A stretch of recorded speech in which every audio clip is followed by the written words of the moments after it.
High everyone and welcome to my channel creative space. आज आपल्या बरोबर आहे उमाताई, उमा सरदेशमुख जी. हा चेहरा आपण खूप पाहिला असेल, खूप सिरियल्स मध्ये पाहिला असेल. Umatai, thank you so much for doing this for my channel and welcome. Thank you so much. मी थँक्यू म्हणेन की तू आज माझा इंटरव्ह्यू घेतेस. मला पण खूप मस्त वाटतंय. थँक्यू. उमाताई, एक brief introduction about your self. आता काय चालू आहे किंवा पुढे काय अपकमिंग प्रोजेक्ट तुमची असणार आहे? What would you like to share? Actually आत्ता या क्षणी काही चालू नाहीये. पण कारण मी माझ्या मुलाकडे गेले होते, एक 3-4 महिने US ला गेले होते. इथून आल्यानंतर मी काका हलवाईच्या 2 ऍड्स केल्या. त्याच्यानंतर एक शॉर्ट फिल्म केली. एक व्हर्टिकल ड्रामासाठी छोटे छोटे असे वेगळे प्रोजेक्ट जरा केले. आणि एक फिल्म केली आहे जी आता कब्बशी नावाची, ती जानेवारी मध्ये येणार आहे. ओके, ऑल द हा. Best, all the best for that. Okay okay. आता माझा पुढचा प्रश्न असा असेल की सेटवर असताना उमाताई, तुम्ही वेळ कसा घालवता? कारण एक शॉटच्या आणि दुसऱ्या शॉटच्या मध्ये खूप गॅप असते, दुसऱ्या आर्टिस्टचं हे असतं, तर how do you pass your time? Actually एवढा वेळ मला आजपर्यंत लकीली मिळालेला नाहीये असं मी म्हणेन. कारण की लाइटिंग होण्यापुरताच वेळ आम्हाला मिळतो आणि त्यामध्ये सीन वाचणं गरजेचं असतं. कारण मास्टर शूट झाला की क्लोज असतात, त्याच्यामुळे त्याचं वाचन होतं. हा, 2 सीन मध्ये एक म्हणजे माझा सीन झाला आणि पुढचा सीन व्हायचा नाहीये मी त्याच्यामध्ये, असा काही ब्रेक मिळाला पण तो फार रेअरली मिळालाय मला आजपर्यंत. पण त्यामुळे मग तेव्हा गप्पा होतात, अच्छा. टाइमपास गप्पा होतात. शूटिंग चालू असतं त्यामुळे हळू आवाजात जरा गप्पा माराव्या लागतात. असं काहीतरी आम्ही जनरल गप्पा मारत असतो. अच्छा, पण मग साधारण तुमचं लंच म्हणजे ब्रेक मध्ये बरे, लंच ब्रेक मध्ये नंतर संध्याकाळच्या ब्रेक मध्ये मग तेव्हा खूप गप्पा होतात आमच्या. अच्छा. Okay okay okay okay. अच्छा, गुड टू नो. आता माझा पुढचा प्रश्न असा असेल की या क्षेत्राबद्दल अजूनही काय गैरसमज आहे उमाताई? आता खूप पुढे गेलंय जग, तरी सुद्धा लोकांच्या मनात साधारणपणे तुम्हाला काय आढळतं? ऍक्च्युली गैरसमज म्हणजे एक सगळ्यात मोठा गैरसमज असा आहे की इथे खूप ग्लॅमर आहे आणि हम्म. खूप प्रसिद्धी मिळते. पण तिथपर्यंत जाण्यासाठी प्रचंड मेहनत आहे. ते यश मिळवण्यासाठी खूप कष्ट आहेत, खूप पेशन्स लागतो. तर त्यामुळे ते इतकं सहज नाहीये म्हणजे जेवढं लोकांना वाटतं.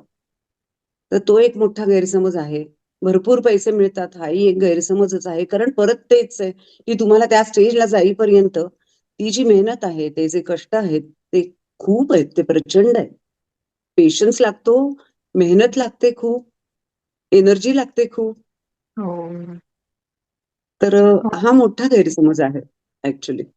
हो.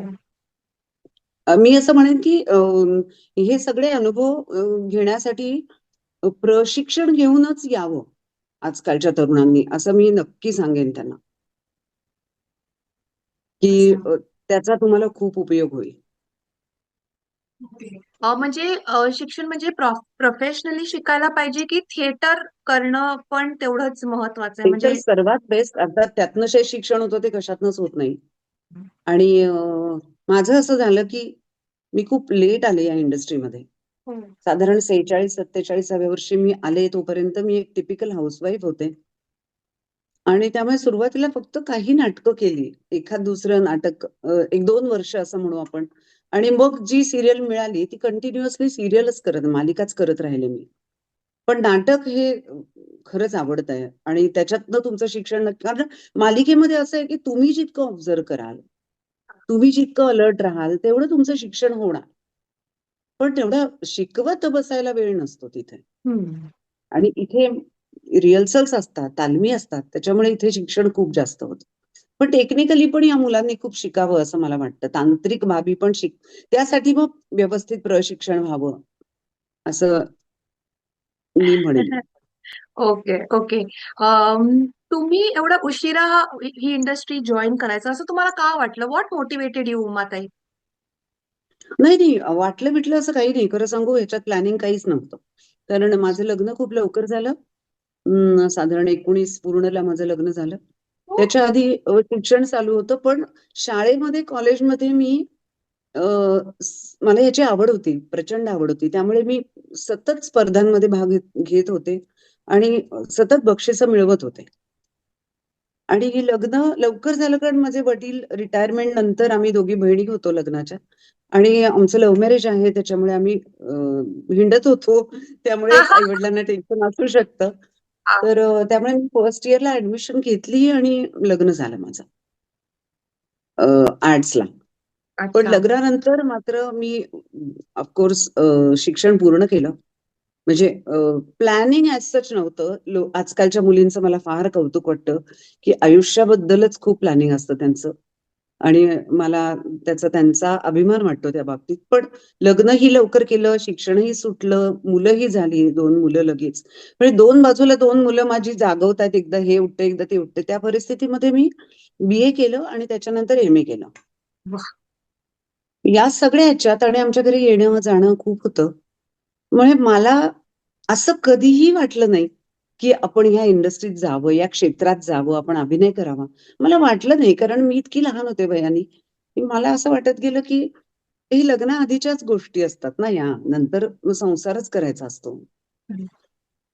त्यामुळे मला नाही वाटलं कधी.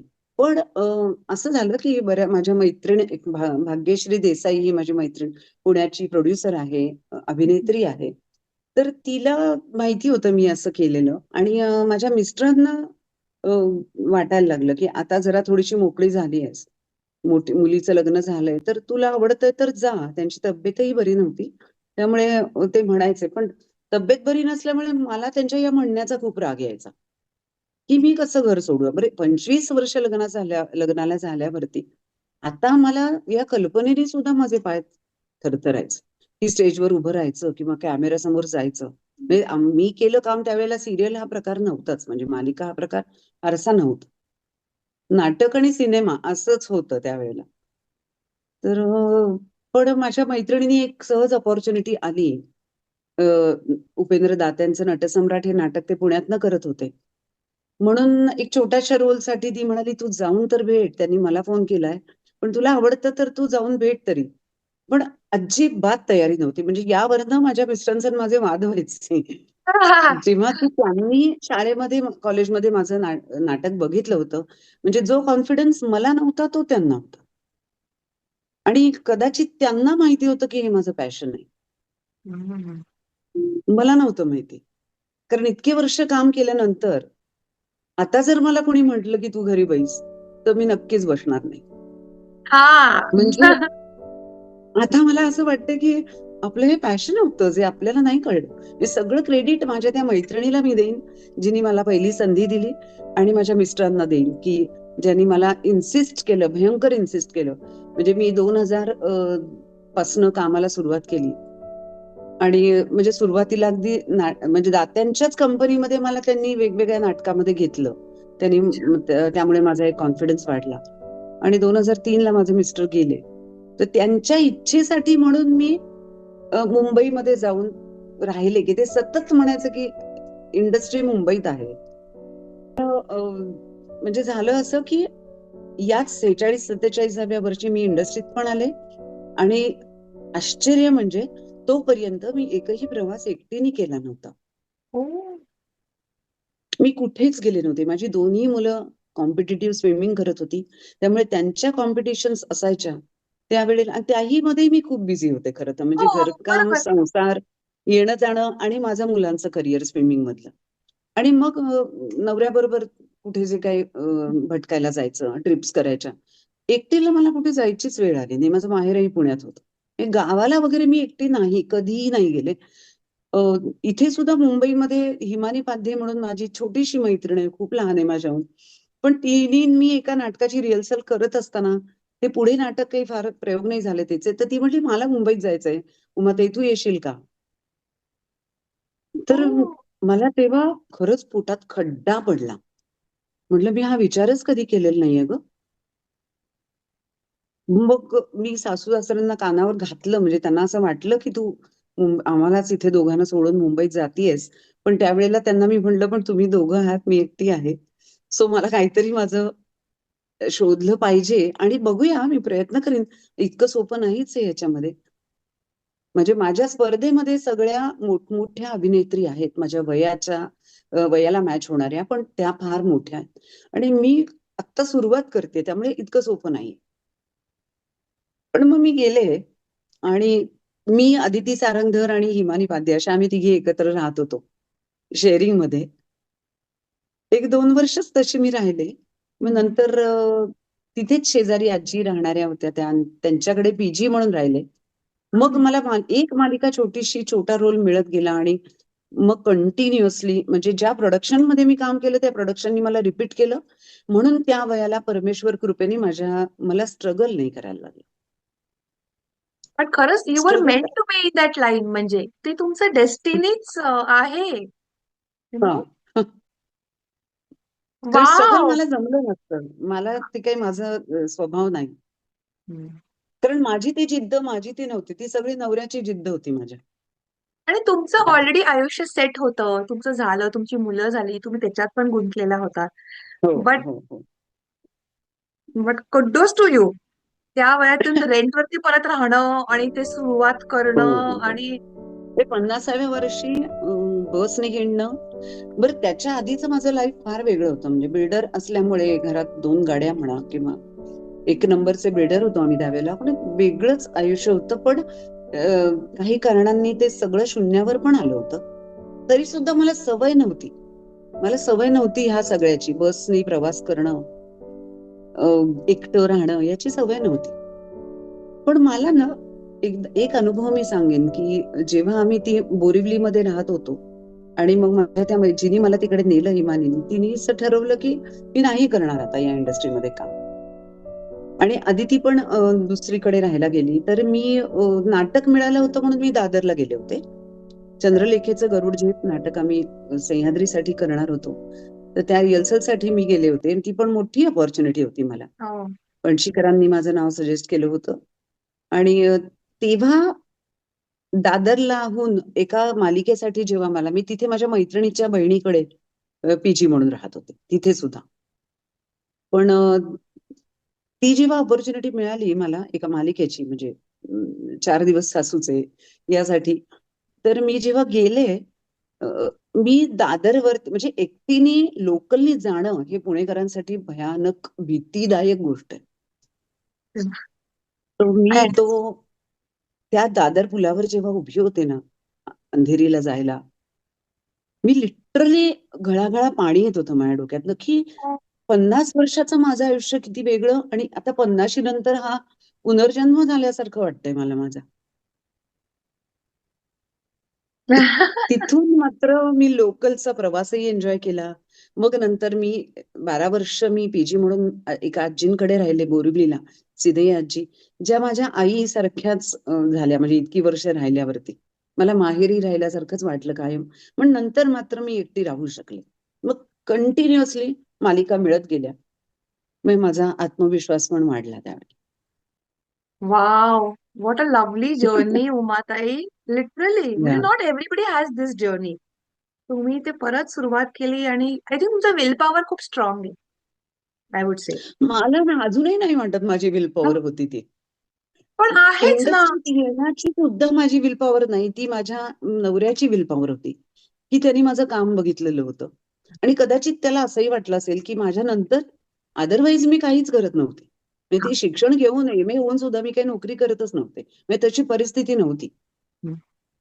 नवऱ्याला हार्ट अटॅक आल्यामुळे हो. की मला त्याची गरज होती. सो मुलं लहान होती, मला ते करणं, घरात राहणं भाग होतं. त्यामुळे ती जिद्द पण माझी नव्हती, ती त्यांची होती. आणि त्याच्यासाठी म्हणून जेव्हा मी पडले बाहेर, तेव्हा प्रवाहाबरोबर मी वरती वरती गेले ग. म्हणजे हे मिळालंय, चल आता मला हे करायचंय, मला इथे जाऊन भेटलं पाहिजे, तिथे जाऊन, हे जे असतं ना, हे काहीच नाही केलं मी. टचवूड. Touchwood, touchwood. लिटरली हा. टचवूड. हा. कारण की त्यालाही माहिती होतं वरती की या वयाला हे तिला जमणार नाही आणि ती सोडून दिली. हम्म. तर जेव्हा पैसे मिळवायचे म्हणून मी या इंडस्ट्रीत नाही चाले, जेव्हा की गरज होती मला. हम्म. पण तो विषयच नव्हता माझ्या डोक्यात.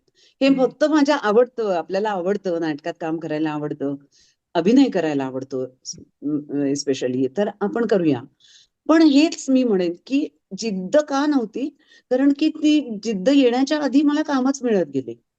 हा, येस, ते दिसतं. वा, very nice. Thank you for sharing this Umatai. खरंच मस्त.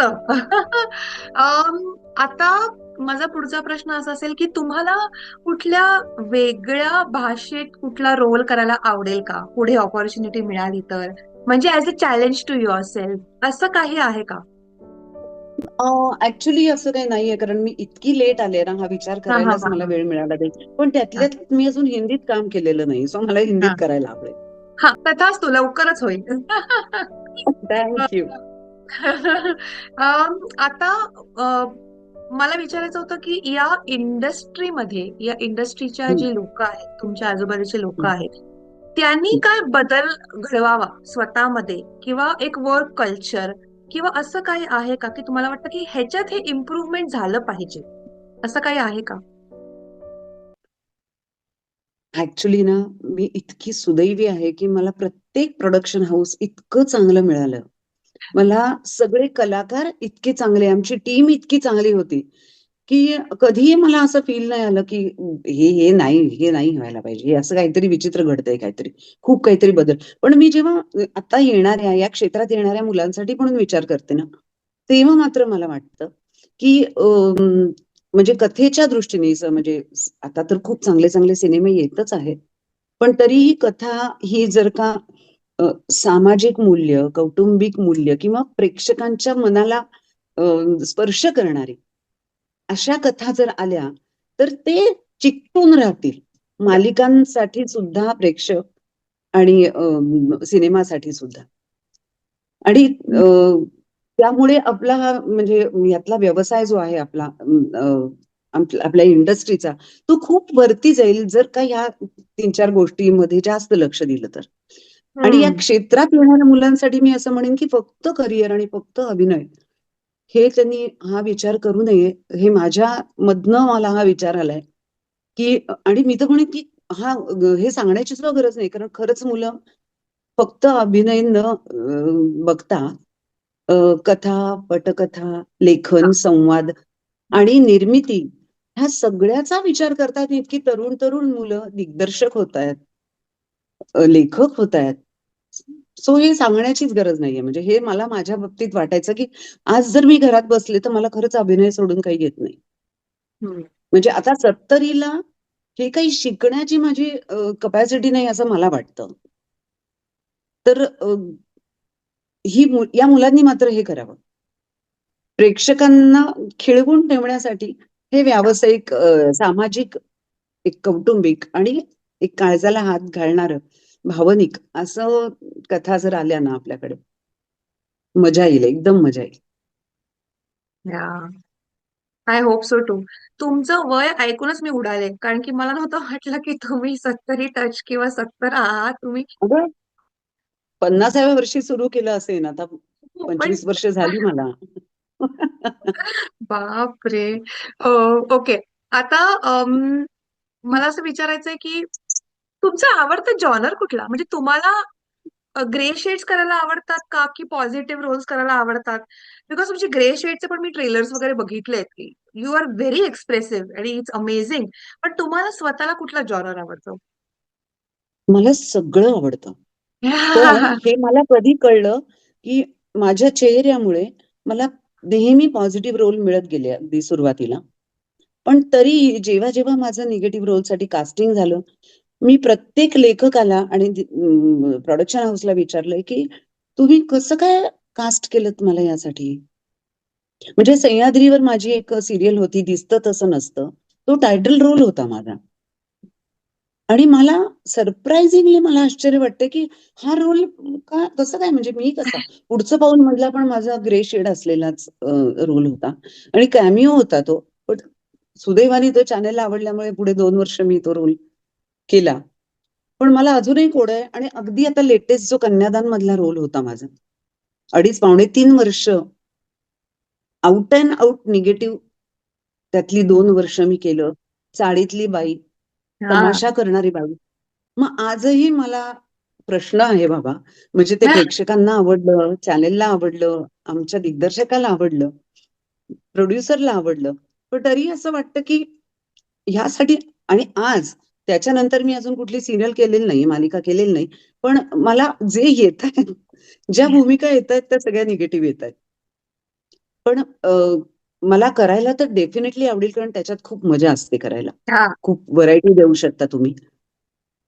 पण मला हे आवडेल करायला, खरं सांगते, की तो निगेटिव्ह ना असा शांतपणे असेल, म्हणजे फार दंगा किंवा असं न करता सार्कॅस्टिक बाजूनी हा. असेल, आणि फारसं मुद्राभिनय फारसा न करता तुमच्या फक्त शब्दातनं जे तुम्ही पोलाइटली बोलाल पण ते हृदयाला जाऊन टोचेल समोरच्याच्या, अशा टाईपचा एक मला रोल करायला खूप आवडेल. मिळू दे तुम्हाला, खरंच मग मजा येईल त्याच्यात बघायला. थोडासा विनोद विनोद पण त्याच्यात असावा थोडासा. हा. हा. म्हणजे निगेटिव्ह म्हणजे कम्प्लिटली निगेटिव्ह असं न करता असं काही पट्टी. मिळालं तर मला, हा. हा, हा. असं खूप आवडेल मला करायला. वा, व्हेरी नाईस. आता उमाताई, मी ना वेगवेगळ्या क्षेत्राच्या लोकांशी मी इंटरव्ह्यू घेते आणि मी त्यांच्याशी संवाद साधते. I want to give back to society about social cause. तर असा काही टॉपिक आहे का की तुम्हाला जो ऐकायला आवडेल, किंवा तुम्हाला असं वाटतं की लोकांनी या गोष्टीकडे लक्ष द्यायला हवं, and they should really learn something about it or do something about it, असं काही आहे का? मला असं वाटतंय की अ, सासू सासऱ्यांची सेवा करायचं भाग्य मला लाभलं. माझे आई वडील पण आमच्याचकडे होते, सो त्यांच्याकडे पण बघायचं, त्यांना हवं नको सगळं माझ्या बहिणीकडेच राहत असल्यामुळे ती आमची जबाबदारी होती. पण मी सासू सासऱ्यांची सेवा असं मी हे नाही करणार की मी केली सेवा असं, कारण वय इतकं लहान होतं हा. की त्या वेळेला जे जमलं आणि जे योग्य वाटलं ते केलं. जे नाही वाटलं ते खुपलं सुद्धा मनामध्ये, की काय आहे आता मला का घरात बसायचंय वगैरे, प्रामाणिकपणे कबूल करते. पण त्यावेळेला जे राहिलंय ना, जे आता आपल्याला जाणवतं, आपल्याला मॅच्युरिटी आल्यावरती, की आपणही त्या वयात गेल्यावरती आपल्याला फील होतं, की वेळ, तरुणांचा वेळ कसा हवा असतो आपल्याला. ते घरात असल्यावर आपण किती निर्धास्त फील करतो. येस. काही गोष्टी इनिशिएटिव्ह घेऊन त्यांनी केल्या, की आपल्याला कसा आनंद होतो. हे सगळं आता खरंचच जाणवते. म्हणजे त्यावेळेला वयामुळेच जाणवलं नसणार डेफिनेटली. आणि त्याच वयामध्ये एक काही अडचणी माझ्या आयुष्यात, संसारात माझ्या आल्यामुळे, मिस्टर आजारी पडल्यामुळे, तर ते डोकं चाललं नसेल, तर आता ते मला इच्छा होते अशी, की वृद्धाश्रमात जावं, त्यांना वाचून दाखवावं, त्यांचं काउन्सिलिंग करावं, असं मला वाटतं, हं, ओके. मनापासनं. हां, किंवा त्यांचा जो राग असेल, जे फ्रस्ट्रेशन असेल, ते फक्त आपण लिस्नर व्हावं. काही उपदेश करू नये त्यांना. सो पण नाईस. त्याच्यात ते सोडून सुद्धा, म्हणजे असं सांगेन तुला मी, की मला निसर्गाची भयंकर आवड आहे. मला खूप पण काही कारणांनी मला असा मनमुराद निसर्गाचा आनंद खूप जास्त घेता नाही आला. पण जेव्हा मी 2010ला मुलांनी मला बोलवलं होतं US ला, तेव्हा मात्र तिथे मी वेड्यासारखी बघत बसायची तिकडचा निसर्ग. पण मला त्या निसर्गात राहणारे अ, फक्त, म्हणजे मी कॅम्पिंगचे व्हिडिओज आता खूप बघते. ओके. खूप बघते. आता जे डोंगरांमध्ये राहतात, तिथेच त्यांचा संसार असतो. काय प्रचंड एनर्जी असते त्यांच्याकडे. हो. ते कुठपर्यंत आपल्या घरातल्या 4 वस्तू आणण्यासाठी तो केवढा प्रवास करतात. आणि ते नदी पार करून अशा त्या, मी असं म्हणेन की दोर बांधलेला असतो त्याच्यावरनं, असे मी बघितलेले आहेत व्हिडिओज. तर मला तिथल्या त्या लोकांचं जीवन कसं असतं, तिथल्या प्रसंगाला ते सामोरे कसे जातात आणि कसे राहतात त्या अशा वेगवेगळ्या हवामानामध्ये, आणि कुठल्याही नसलेल्या सोयींमध्ये कसं मार्ग काढतात, कसं मुलांच्या इच्छा पूर्ण करतात. तर ह्याच्याबद्दल खूप क्युरिओसिटी आहे मला. वाव. खरंच मस्त. कधीतरी तुम्ही जर डिरेक्टर झाला, तुमची जर कधी इच्छा झाली, तर तुम्ही ह्याच्यावरती तुम्ही एक मूवी बनवू शकाल. ओ ना, my it's a very god. Good topic. म्हणजे किती छान आहे हे लोकांपर्यंत हे पोहोचवायला मला पण. फार आवडतं ग बघायला. मी खूप व्हिडिओज बघते त्याच्यावरती. पण हा. मला म्हणजे मी काही व्हिडिओज बघून मी इतकी इन्व्हॉल्व झाली आहे की त्यांच्या घरात बाळ झालं की मला मला इतका आनंद होतो. एका फॅमिलीचं मी कंटिन्युअसली बघते की अशा एका फॅमिलीला गव्हर्नमेंट मदत करतंय आणि गव्हर्नमेंट त्यांचा व्हिडिओ घेतं आणि गव्हर्नमेंट ते युट्यूबवर टाकतात. जे हा. हा व्ह्युअर्स जे असतात ते त्यांना खूप मदत पाठवतात. I agree. आणि ते फिट पण असतात ना, त्यांची फिट बॉडी अशी भयंकर लवचिक. हा.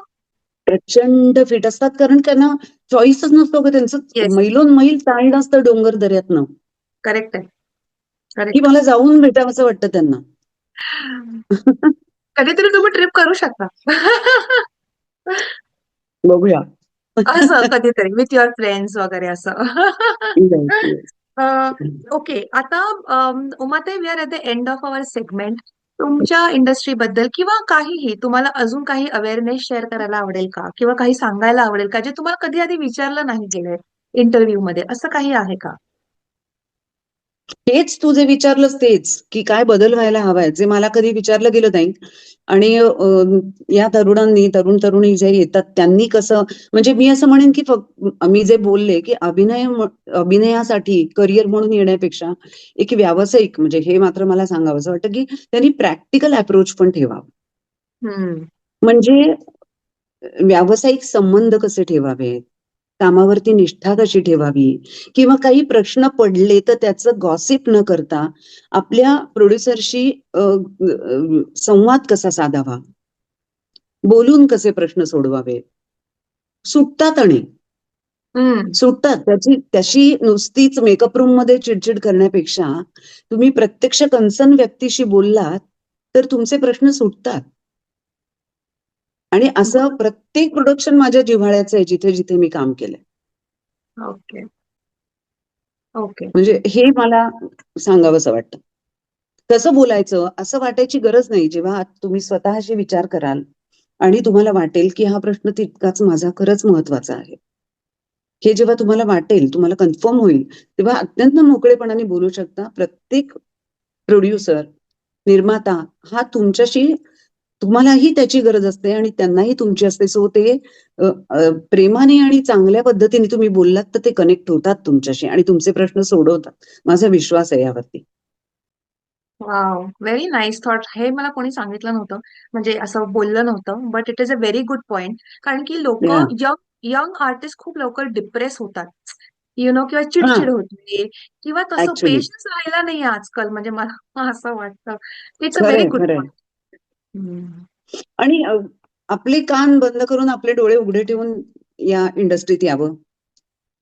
कुणाच्या दुसऱ्याच्या अनुभवांवरनं आपले अनुभव ठरवू नये.